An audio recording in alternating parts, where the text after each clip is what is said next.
Follow these steps to fix app stuck on waiting during download. Let's get started. First, check your internet connection. Launch your settings. Click on the Wi-Fi network you are connected to. Forgot this network, give a fresh restart to your router and then rejoin it.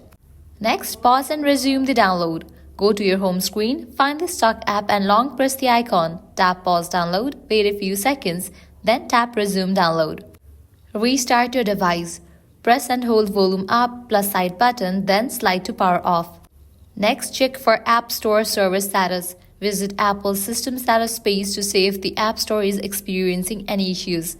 Next, sign out and sign back into the App Store. For that, close this and launch your Settings app.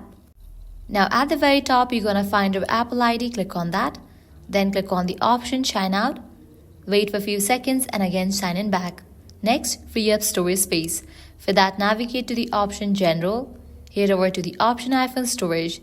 Delete or offload the unused apps. Likewise, update iOS. For that, head back. Click on the option Software Update. If any updates are available, just install it. Likewise, next thing you want to do is delete and reinstall the app. Long press the stock app and tap Remove App, Delete App. Open the App Store, search for the app and reinstall it. If the issue persists, reach out to Apple support for further assistance. So these are the ways to fix your issue. If this guide helped you out, don't forget to like, share and subscribe. Thanks for watching.